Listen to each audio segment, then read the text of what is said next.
दोस्तों नमस्कार। दोस्तों, क्या वाकई 20 जवानों की शहादत बेकार नहीं जाएगी जिसका जिक्र प्रधानमंत्री ने किया है? तो क्या प्रधानमंत्री इस देश को इस बात की गारंटी भी दे सकते हैं कि अब किसी भी चीनी कंपनी को भारत में कोई ठेका नहीं मिलेगा?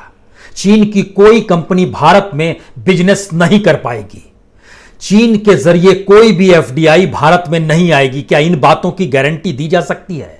या फिर युद्ध की परिस्थितियां सीमा पर बनी रहेंगी, वहां पर जवानों की शहादत होती रहेगी और दूसरी तरफ यह बिजनेस धंधे भी अपने तरीके से चलते रहेंगे?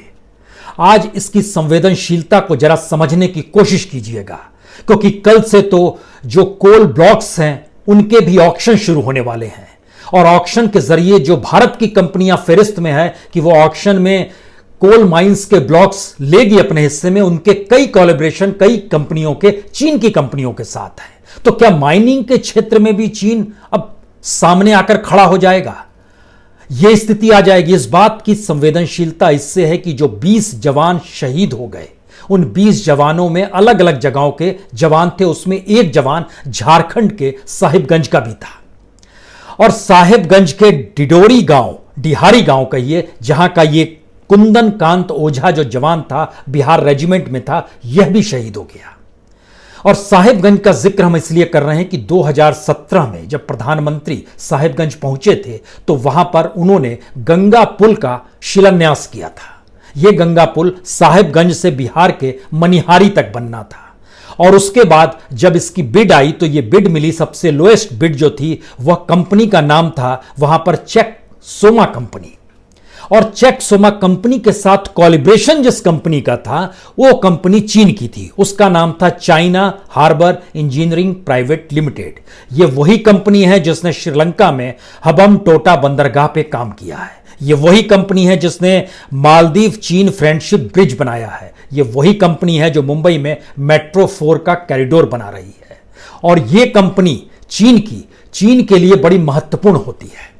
और उस कंपनी के साथ मिलकर जब इस गंगा पुल का बिड इन्हें मिल गया तो इस कंपनी ने एक सब्सिडरी कंपनी बनाई और उसका नाम दिया साहेब गंगा ब्रिज प्राइवेट लिमिटेड। लेकिन संयोग ऐसा हुआ कि चेक सोमा कंपनी जो थी वह धीरे धीरे उसके पास पैसे बचे नहीं और लोन लेने के लिए जो उसने फाइनेंशियल इन्फ्यूजन लिमिटेड को जो आवेदन दिया वो पास नहीं हो पाया, तो पुल नहीं बन पाया है।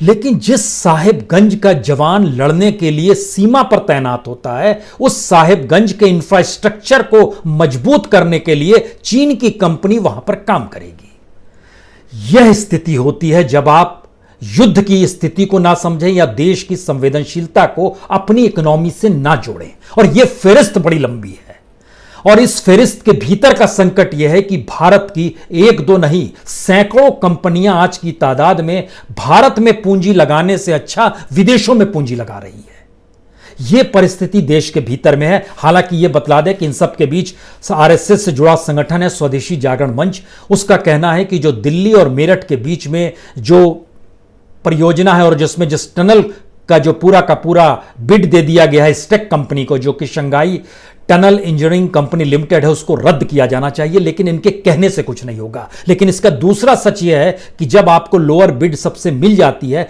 तो आप अपने अधिकारियों को लेकर आते हैं। मजदूर भारत के होंगे, मजदूर दिल्ली और उत्तर प्रदेश के होंगे जो इस टनल को बना रहे होंगे, लेकिन अधिकारी चीन के होंगे, तो चीन के अधिकारी भी दिल्ली में आकर काम करेंगे। ठीक उसी तरीके से अगर कल को वहां पर कोल माइंस के ब्लॉक उनके पास चले गए तो वहां पर भी वो आकर काम करेंगे। तो इसकी गंभीरता अगर सिर्फ साहिबगंज से नहीं समझ पा रहे हो तो एक दूसरी स्थिति समझिए। इस पूरे तनाव के बीच में महाराष्ट्र सरकार चीन की एक कंपनी के साथ एनओसी करती है। एनओसी करने के दौरान वो कंपनी कहती है हम $1 बिलियन लगाएंगे और 7,600 करोड़ कुल मिला के, हिंदी में ये हो गया, रुपए में तब्दील कर दीजिए तो $1 बिलियन के जरिए 3,000 लोगों को भारत में नौकरी भी देंगे। एनओसी हो जाती है। मसला क्या है, अमेरिकन कंपनी जो कार मेकर है जनरल मोटर, उसको बेचा गया और चीन की जो कंपनी है ऑटोमोबाइल की सबसे बड़ी कंपनी है ग्रेट वॉल मोटर्स, उसने उसे खरीद लिया। फैक्ट्री पुणे के करीब तालेगांव में है, तकरीबन 300 एकड़ में फैली हुई है। बहुत शानदार वहां पर सारी चीजें हैं। ये कंपनी जो है एसयूवी बनाती है और ऐसे ट्रक्स बनाती है जो कि माल को ढोती है। लेकिन 2 दिन पहले जब समझौता हो रहा था तो एक तरफ ग्रेट वॉल मोटर्स के अधिकारी बैठे थे और इधर महाराष्ट्र के इंडस्ट्री मिनिस्टर बैठे थे। इधर महाराष्ट्र के मुख्यमंत्री उद्धव ठाकरे भी बैठे थे और उधर भारत में जो चीन के एम्बेसडर हैं शोन व्यांगडोंग वो भी बैठे हुए थे। इधर समझौते भी हो रहे हैं और उधर युद्ध की परिस्थितियां भी देश के भीतर में है। यह भी समझौता हो गया। इधर दिल्ली का ठेका था, इधर महाराष्ट्र की स्थिति आ गई। सवाल इतना नहीं है, भारत के भीतर में जितने भी स्टार्टअप्स हैं उन स्टार्टअप्स में 80% में पैसा चीन की कंपनियों का लगा हुआ है। उसकी फेरिस्त को अगर समझना शुरू कीजिएगा तो यह लगातार बढ़ते गया है और खास तौर से 2014 के बाद तो गजब की तेजी आई है।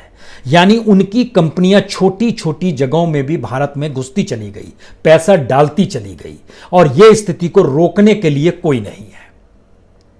इसीलिए हम बार बार कह रहे हैं कि कल जब कोल माइंस का संकट आएगा और वहां पर जो कल ऑक्शन शुरू होने वाला है और कोल इंडिया जिसका नेशनलाइजेशन इंदिरा गांधी ने 1973 में किया था और इसलिए किया था क्योंकि बहुत ज्यादा एक्सप्लॉयटेशन जो प्राइवेट सेक्टर के हाथ में जब माइनिंग थी मजदूरों का बहुत एक्सप्लॉयटेशन होता था और उससे कई दुर्घटनाएं हो जाती थी। अगर आपके जहन में याद आ रहा हो तो फिल्म काला पत्थर 1979 में रिलीज हुई थी। उस काला पत्थर फिल्म के भीतर उसी चीज का जिक्र था कि किस तरीके से कोयला खदान में काम करने वाले मजदूरों का एक्सप्लॉयटेशन होता है। और 1975 में एक चासनाला, धनबाद के नजदीक चासनाला कोल माइंस थी जिसमें पानी भर गया था और बड़ी तादाद में मजदूर मर गए थे, 300 से ज्यादा। यह सबसे बड़ी दुर्घटना थी, इसी को लेकर फिल्म बनाई गई थी। लेकिन सवाल फिल्म का नहीं है, सवाल है इंदिरा गांधी ने उस वक्त नेशनलाइजेशन इसलिए किया था कि यहां पर एक्सप्लॉयटेशन ना हो, कोयला निकालने के लिए मजदूरों की जिंदगी ना ली जाए। लेकिन हम लोग दोबारा उस परिस्थिति में जा रहे हैं। हमें नहीं पता है कि कोल इंडिया से जुड़े हुए जितनी भी तमाम लोग हैं वो किस रूप में आंदोलन करने वाले हैं या किस रूप में क्या होगा वहां पर, यह दूर की बात है। हम उसके तथ्यों के साथ आपको बताएं, उससे पहले जरा सुन लीजिए। इंडिया के भीतर स्टार्टअप की स्थिति 2014 में सिर्फ 5 स्टार्टअप थे और लगभग $51 मिलियन चाइना ने लगाया हुआ था। लेकिन देखिए ये बढ़ते बढ़ते कहां तक पहुंच गया। सबसे ज्यादा 2017 में 33 इंडियन स्टार्टअप में पैसा लगा $1,666 मिलियन और 2020 में बंदी की स्थिति आ गई, लॉकडाउन की स्थिति आ गई तो सिर्फ 15 स्टार्टअप में पैसा लगा है $263 मिलियन। पिछले साल $1,230 मिलियन स्टार्टअप में लिखा था। इसमें तमाम कंपनियां हैं, अलीबाबा है, टेंसेंट है, बैरिंग्स एशिया है और आपके जहन में आए तो पार्टियम जो है वो भी चीन से आता है, जोमेटो है, ऐप जो ओला का है, स्विगी है, बिजू जो है जो पढ़ाई के लिए देते हैं उसमें भी है। यानी अलग अलग जगहों पर आप चलते चले जाइएगा तो आपको जानकर हैरत होगी, इतनी बड़ी तादाद में चीन की कंपनियां भारत के साथ जुड़ी हुई है। उसमें अगर हम बताना चाहें तो जैसे सिटीजन्स टेक है, इसने इन्वेस्टर बनाया बैरिंग एशिया को और कुल निवेश जो चीन का है उसका लगभग $880 मिलियन है और स्टार्टअप में जो कुल निवेश किया है उसने $992 मिलियन किया है। इसी तरीके से पॉलिसी बाजार में चीन की कंपनी है टेंसेंट, उसने इन्वेस्ट किया है और कुल निवेश का लगभग उसमें जो है $150 मिलियन डाला हुआ है। स्टार्टअप में कुल निवेश किया है $554 मिलियन। इसी तरीके से पार्टियम मॉल है या फिर पार्टियम खुद है या फिर ड्रीम मॉल है या फिर बिग बकेट है, हाइक है, जोमेटो है, इन सब में अलग अलग जगहों पर देखिएगा तो 100 से $500 मिलियन तक निवेश किया गया है और स्टार्टअप में सबसे ज्यादा तो पार्टियम में किया गया है, यहां पर 4,106 मिलियन यहां पर निवेश किया गया है। यह स्थिति बतलाती है कि चीन किस रूप में, यह वेंचर इंटेलिजेंस का डाटा है जिसने जानकारी दी है कि इतनी बड़ी तादाद में यहां पर पैसा लगा हुआ है। इसीलिए इसकी गंभीरता को समझने की जरूरत है कि अगर चीन इतनी बड़ी तादाद में भारत के भीतर घुसा है तो कल जब ऑक्शन शुरू होगा, इस देश में हम आत्मनिर्भर बनना चाहते हैं या हम चीन या दुनिया के दूसरे देशों से पैसा चाहते हैं, उस पैसे के जरिए ही हमारी इंडस्ट्री डेवलप हो पाएगी। हम इसका जिक्र इसलिए करना चाहते हैं क्योंकि भारत के भीतर में इस दौर में जो वायरस का दौर चला है, मार्च अप्रैल मई जून, इन 4 महीनों में किसी भी देश की कंपनी ने भारत में कोई इन्वेस्टमेंट किसी स्टेट में नहीं किया है।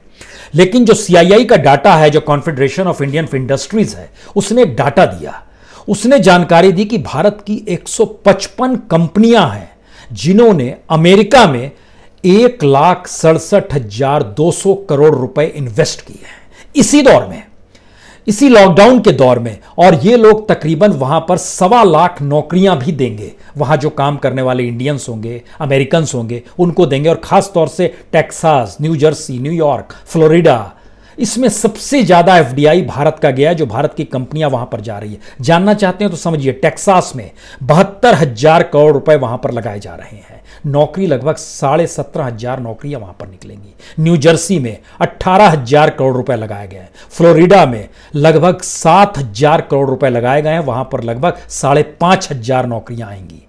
इसी तरीके से न्यूयॉर्क में भी 13,000 करोड़ भारतीय कंपनियां लगा रही हैं, जिसमें लगभग न्यूयॉर्क में 6,175 नौकरियों का जिक्र है। कैलिफोर्निया में 8,271 नौकरियों का जिक्र है, वहां भी लगभग 5,000 करोड़ से ज्यादा भारतीय कंपनियां लगाने की स्थिति में आ रही है। इतनी बड़ी तादाद में भारत की कंपनियां वहां पर पैसा लगाती है, वहां पर नौकरियों देने, लेकिन वो भारत में पैसा क्यों नहीं लगाती है? और भारत के भीतर की कंपनियां चीन की कंपनियों के साथ कोलैबोरेशन करती है और ठेका उन्हीं को मिल जाता है। ये कौन सी स्थिति है कि सीमा पर जवान शहादत दे रहा है और उस जवान के गांव के डेवलपमेंट का पैसा और वहां पर बनने वाले प्रोजेक्ट की परिस्थिति चीन से जुड़ी हुई है? तो सीमा पर लड़ें या देश के भीतर डेवलपमेंट किस रूप में किया जाए, इसका कोई विजन बहुत साफ होना चाहिए, जो नहीं है। सवाल यह नहीं है कि जवान मारते मारते मरा, सवाल यह है कि जवान मारते मारते मरा, लेकिन जिस जमीन पे वो जन्म लेता है, उस जमीन भी गिरफ्त में चीन के दूसरी पूंजी की तरह से आ जाती है। कैपिटल चीन का वहां पर आ जाता है, या हम उसको ही प्रोजेक्ट और ठेका दे देते हैं कि आप इसको बनाइए। इसीलिए आज हम जिक्र करना चाहते हैं, खासतौर पर कोल इंडिया का जिक्र इसलिए भी करना चाहते हैं। इसमें एक चीज और बता दें, जो भारत की कंपनियां विदेशों में काम करती हैं और जो सीआईआई की रिपोर्ट आई है, जो अमेरिका में काम कर रही है, वहां पर वो बड़े नियम कायदे से काम करते हैं। वहां पर 77 कंपनियां और निवेश करना चाहती हैं अमेरिका में, उन्होंने वहां पर आवेदन दिया हुआ है। और ये लोग वहां पर सीएसआर जो होता है, जो कॉर्पोरेट सोशल रिस्पॉन्सिबिलिटी होती है, उसको भी पूरा करते हैं। ये कंपनियां भारत में सीएसआर की रिस्पॉन्सिबिलिटी नहीं लेती है। वहां पर जानकारी आई कि सीएसआर जो कॉर्पोरेट सोशल रिस्पॉन्सिबिलिटी है और आरएनडी यानी रिसर्च और डेवलपमेंट का जो पैसा निकाला जाता है, इन दोनों में भारतीय कंपनियां खूब ईमानदार हैं। सीएसआर में तकरीबन $175 मिलियन यानी लगभग 1,300 करोड़ रुपए, और रिसर्च एंड डेवलपमेंट यानी आरएनडी में तकरीबन $900 मिलियन यानी 6,800 करोड़ रुपए, टोटल लगभग 8,100 करोड़ रुपए ये सीएसआर के तहत छात्रों को मदद देते हैं, वहां पर विशेष स्किल देते हैं, उसकी ट्रेनिंग देते हैं। भारत का वहां पर निवेश कंपनियों के जरिए इसीलिए अमेरिका का पसंदीदा है।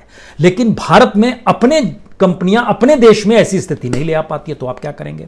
और जिसका जिक्र हम आपसे करना चाहते हैं कोल इंडिया का, ये इसलिए महत्वपूर्ण है क्योंकि कोल इंडिया में आज की तारीख में जब हम आपसे बात कर रहे हैं, वहां काम करने वाले की तादाद जो है 2,72,445, ये ऐसे लोग हैं जो पे स्लिप लेते हैं।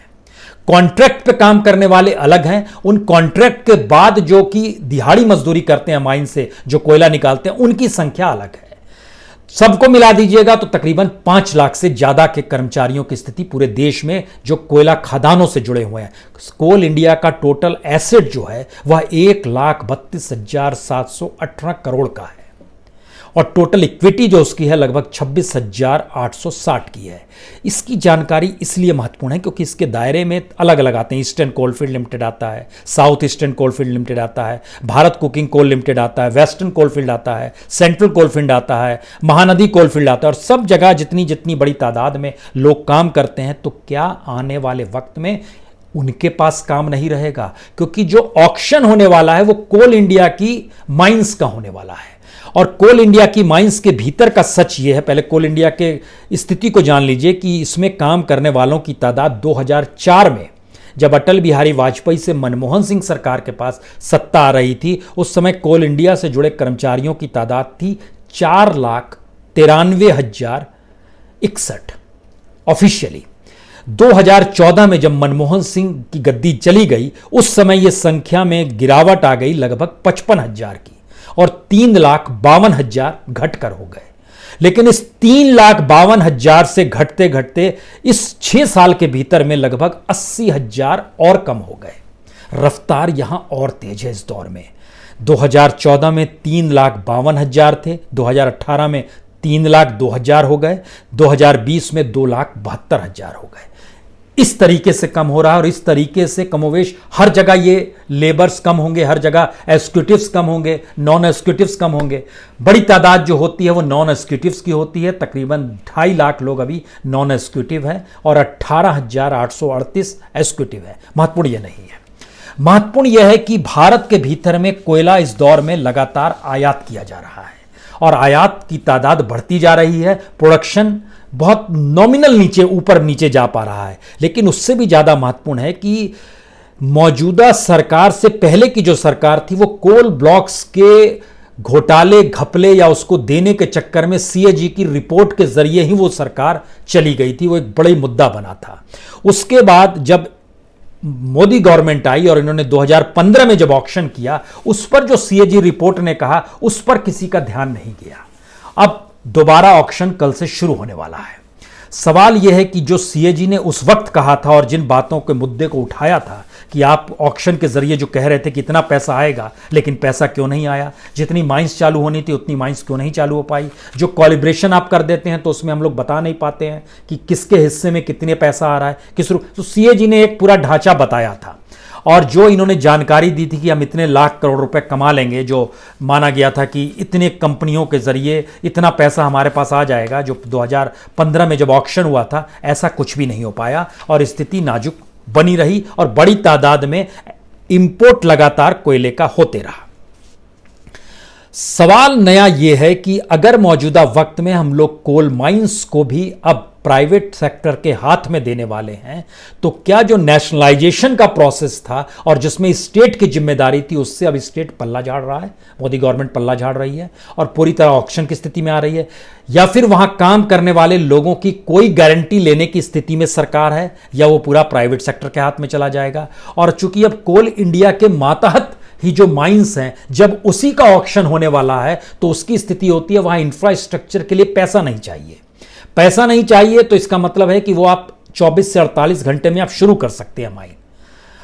इंफ्रास्ट्रक्चर का पैसा, सारा पैसा कोल इंडिया ने अपने तौर पर लगाया और कोल इंडिया प्रॉफिट वाली यूनिट है भारत में। अभी भी वो सरकार को पैसा देती है, लेकिन सरकार को मौजूदा वक्त में और पैसा चाहिए। तो जब और पैसा चाहिए तो उसको प्राइवेट सेक्टर को बेच देते हैं कि आप इसको किसी तरह ले जाइए, हमको एकमुश्त पैसा आ जाएगा। यानी इस तरह समझिए कि अगर एक कोल ब्लॉक्स की कीमत 1,000 रुपए है, उस 1,000 एक मुश्त अगर सरकार के पास आता है या फिर कोल इंडिया अगर उसे चलाती है तो 1,000 चलाने के दौरान 100 रुपए हर महीने दे रही है। सरकार को तत्काल में 1,000 तुरंत चाहिए क्योंकि पैसा नहीं है। और यही वो परिस्थितियां हैं जिसमें इस देश की आर्थिक समझ जो है उसको चीन समझ लेता है और भारत के भीतर में अभी भी रिस्ट्रिक्शन लगाने की स्थिति में नहीं आ पाया है कि हां, चीन की किसी कंपनी को हम भारत में नहीं आने देंगे, हम ठेका नहीं देंगे।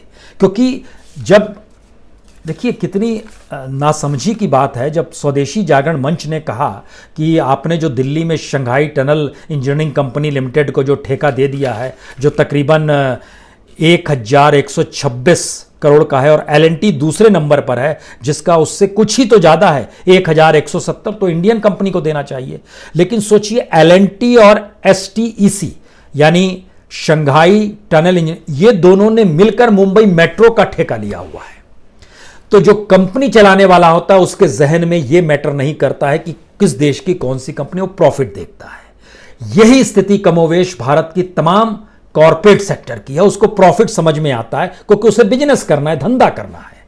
और यह बात भारत के भीतर अभी भी नहीं समझ में आ पा रही है सरकार को कि आपको अगर वाकई नेशनलिज्म पैदा करना है तो आपके पास अपना विजन होना चाहिए, जो अपना विजन सिर्फ शब्दों के जरिए नहीं आएगा कि शहादत को बेकार नहीं जाने देंगे या मारते मारते मरा, इसको कहने से नहीं होगा। इसके लिए हमें अपनी जमीन इतनी पुख्ता बनानी होगी, समझ होना होगा। क्योंकि जानकारी ये आती है, चीन की स्ट्रेटजी ये कहती है कि चीन जब जब कुछ दिन के लिए चीजों को रोकता है, जब युद्ध की परिस्थिति बनती है तो उसके बाद वो वहां पर सेना की आवाजाही और बढ़ाता है। तो क्या ये अगले 24-48 घंटों में वो अपनी सेना की आवाजाही गलवान घाटी में बढ़ा रहा है? और नए तरीके से स्ट्रेटजी कर रहा है, और जिसका जिक्र हम कल कर रहे थे कि किस तरीके से वो चौतरफा भारत को अगर घेर रहा है, तो क्या स्ट्रेटजिकली वो पाकिस्तान को भी अब प्रवोक करेगा और पाकिस्तान भी अब भारत को प्रवोक करने की स्थिति में आएगा, जिस तरह नेपाल तक आ गया है। क्या ये स्थिति बन सकती है? हमें अपनी इकोनॉमी, अपनी जमीन, अपनी जरूरतों को समझना होगा, जिसके लिए एक प्लान काम करता है, शब्द काम नहीं करते हैं, और वो योजना हमारे पास है या नहीं, क्योंकि मौजूदा वक्त में इस देश की जरूरत एक व्यक्ति के लिए 130 करोड़ लोग सिर्फ सोचते रहे ऐसा संभव नहीं है। सबको साथ मिलकर खड़े होना होगा, अन्यथा चीजें ढहढहा जाएंगी और पता ही नहीं चलेगा। क्योंकि 1962 में भी नेहरू ने चीन को कहा था कि आप हमारे माथे का एक बाल नहीं ले सकते हैं, और उसी के बाद स्थिति बिगड़ती चली गई और चीन घुसाया और हम कुछ कर नहीं पाए थे। ये एक फैक्ट है। 1967 में जो हुआ या 1975 में जो हुआ वो एक अलग बात है, और लगातार जो अरुणाचल या सिक्किम में जो होते रहता है वो एक अलग बात है। लेकिन मौजूदा वक्त में हमें अपनी इकोनॉमी बिना चीन के सोचनी तो होगी, समझनी तो होगी, और स्ट्रेटजिकली या कूटनीतिक तरीके से पड़ोसियों के साथ कैसे रहना है यह भी समझ होनी चाहिए। क्योंकि अमेरिका बहुत दूर खड़ा है, और अमेरिका के साथ हमारे रिश्ते संयोग से एक नेता वाले रिश्ते हो गए हैं। यानी ट्रंप के साथ रिश्ते हैं, लेकिन कल को अगर कोई डेमोक्रेट जीत कर आ गया तो उसके साथ रिश्ते भारत के वो नहीं होंगे, क्योंकि ये व्यक्तियों के रिश्ते हो गए हैं। देश के रिश्तों में चीजें अलग अलग भी जा रही है, और भारत ना तो अब गुटनिरपेक्ष आंदोलन यानी तटस्थ रहने की स्थिति में है, ना भारत के पास पंचशील की थ्योरी वाली कोई सोच है, और ना भारत के पास देश को सबको एकजुट कैसे किया जाए ये सोच आ पा रही है। क्योंकि भरोसा जाग नहीं रहा है, क्योंकि ईमानदारी नहीं झांक रही है। तो देखा जाए क्या होता है। लेकिन कल जब हम आप जुड़ेंगे तो बात इस पे होगी, क्या वाकई भारत की गवर्नेंस जो है वो पूरी तरीके से इतनी पॉलिटिकल हो गई है कि अब उसने वैदेशिक सोच और सीमा की घटनाओं को भी राजनीतिकरण देश के भीतर में अपनी मौजूदा राजनीति के ही इर्द गिर्द कहीं ताना बाना बुनने की स्थिति में तो नहीं कर दिया है। बहुत बहुत शुक्रिया, बहुत बहुत शुक्रिया।